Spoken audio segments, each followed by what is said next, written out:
हाँ बच्चों, आज हम लोग हिंदी गद्य का प्राचीन रूप पढ़ेंगे, ठीक है ना। हिंदी गद्य का प्राचीन रूप।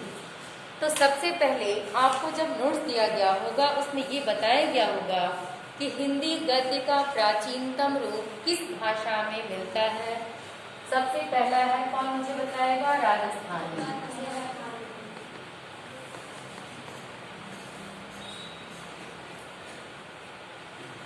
तो हिंदी गद्य का प्राचीनतम रूप सबसे पहले राजस्थानी गद्य में मिलता है। उसके बाद इसका दूसरा रूप हमको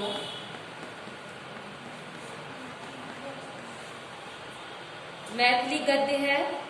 तो हिंदी गद्य का ऊपर लिखते हैं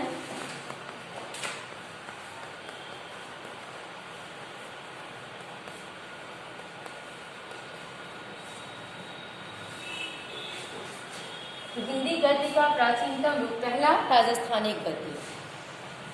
तो अभी हम राजस्थानी गद्य के बारे में जानेंगे कि राजस्थानी गद्य के रचनाकार कौन थे या राजस्थानी गद्य की रचनाएं कौन थी, ठीक है। तो राजस्थानी गद्य में महत्वपूर्ण रचनाओं में आराधना,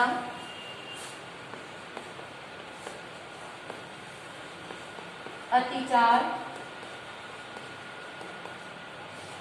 बाल शिक्षा,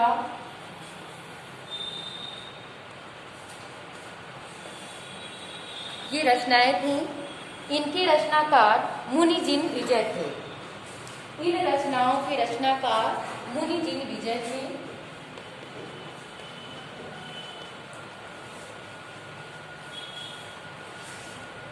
किसके द्वारा लिखा गया है? मुनि जिन विजय के द्वारा लिखी गई ये राजस्थानी गद्य की रचनाएं हैं। तो अगर आपसे ये प्रश्न पूछा जाए, अब देखिए ये प्रश्न पूछने का तरीका कैसे होगा ये आपको जानना है।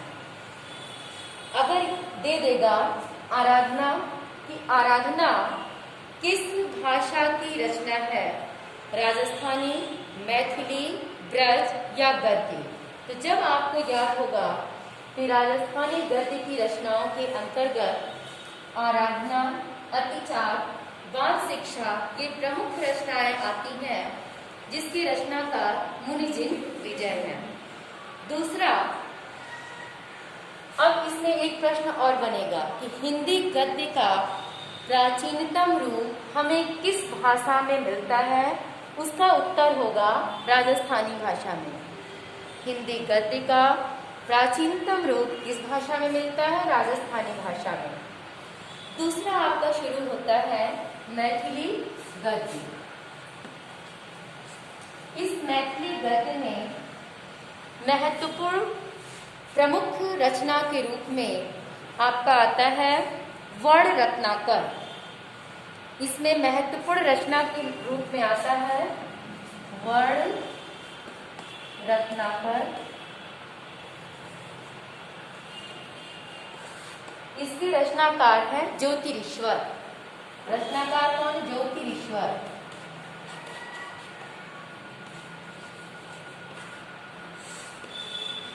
अब इसमें आपका ये प्रश्न पूछेगा कि मैथिली गद्य की महत्वपूर्ण रचना कौन सी है? वर्ण रत्नाकर। इसके रचनाकार हैं ज्योतिरीश्वर। या ये प्रश्न ऐसे भी पूछ सकता है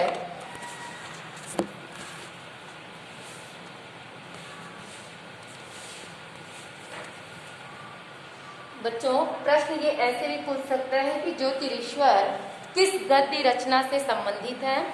तो ज्योतिरीश्वर आपके मैथिली गद्य से संबंधित हैं। समझ में आ रहा बेटा कैसे प्रश्न पूछा जाएगा? ठीक है, स्पष्ट हो रहा है आपको? तीसरा आपका आता है ब्रज भाषा गद्य।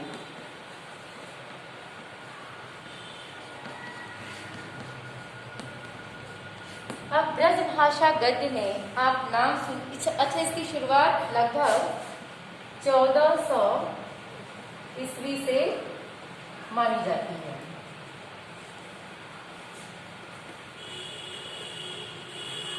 जो ब्रज भाषा गद्य है, ब्रज भाषा गद्य की शुरुआत 1400 ईस्वी से मानी जाती है। अब ब्रज भाषा गद्य के प्रमुख लेखक और उनकी रचनाओं के बारे में हमको जानना है, क्योंकि भारतेंदु युग से पूर्व गद्य भी ब्रज भाषा में ही लिखे जाते थे। भारतेंदु युग से पूर्व गद्य भी किस भाषा में? ब्रज भाषा में ही लिखा जाता था। तो ब्रज भाषा गद्य का विकास लगभग 1400 ईसा पूर्व से ईस्वी से माना जाता है। अब उसमें प्रमुख रूप से नाम आता है गोस्वामी विट्ठलनाथ, गोकुलनाथ, जो ब्रज भाषा गद्य के प्रमुख रचनाकारों के रूप में जाने जाते हैं। एक नाम है आपका गोकुलनाथ,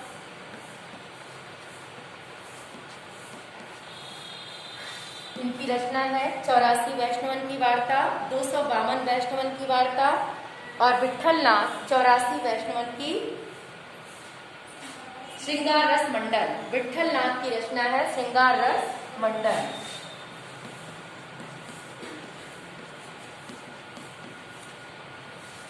इनकी रचना श्रृंगार रस मंडल और गोकुलनाथ की 252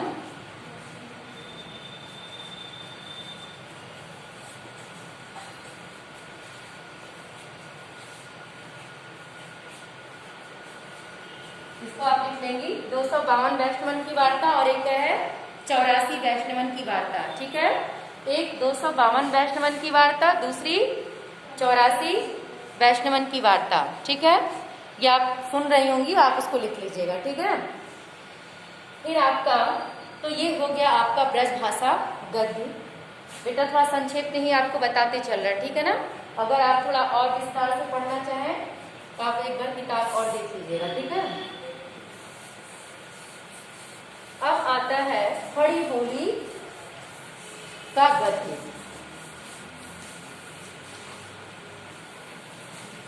ये तो हिंदी गद्य का प्राचीन रूप था। अब क्या आपको पढ़ना है? खड़ी बोली का गद्य। ठीक है,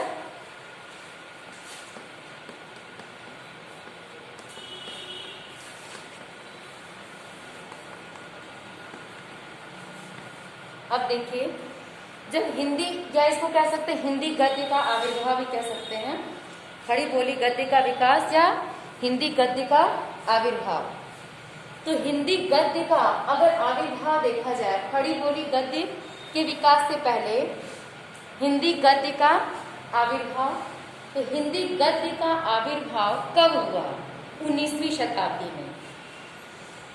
एक प्रश्न के रूप में आपको पूछा जा सकता है कि हिंदी गद्य का आविर्भाव, क्योंकि इसके पहले तो राजस्थानी, मैथिली, ब्रजभाषा का गद्य हमको मिला, लेकिन हिंदी गद्य का आविर्भाव कब हुआ? तो हिंदी गद्य का आविर्भाव 19वीं शताब्दी में हुआ। इस प्रश्न को भी आप नोट करते जाइएगा। अब इस 19वीं शताब्दी के नवजागरण काल, उसको क्या कहते हैं? नवजागरण काल। तो हिंदी गद्य का आविर्भाव 19वीं शताब्दी के नवजागरण काल से माना जाता है। उस समय हमारा देश मध्यकालीन रूढ़ियों से मुक्त हो रहा था और पश्चिम से आती हुई नवीन संस्कृति हमारे देश में आ रही थी। जो हमारी प्राचीन परंपराएं हैं वो थोड़ी विलुप्त हो रही थी और जो पाश्चात्य संस्कृति है उसका आगमन हो रहा था। कब? नवजागरण काल में। तो अब जो है हिंदी गद्य का जो विकास हुआ, तो हिंदी गद्य के विकास में भी योगदान देने वाले बहुत सारी संस्थाएं थीं, जिसमें ईसाई मिशनरी का भी नाम आता है। आप जानती होंगी कि हमारे खड़ी बोली गद्य के विकास में ईसाई मिशनरी का काफी योगदान था। जैसे क्यों था, ये आपके मन में प्रश्न आएगा कि खड़ी बोली के विकास में ईसाई मिशनरी का क्या योगदान हो सकता है? तो उनका बहुत बड़ा योगदान ये था कि उन्होंने बाइबिल का हिंदी अनुवाद कराया। तो बाइबिल का हिंदी अनुवाद क्यों कराया? ताकि उसके संदेश को हम लोगों तक पहुंचा सकें, उस संदेश को सारी जनता समझ सके, पढ़ सके। तो उसके लिए उन्होंने प्रेस की स्थापना की।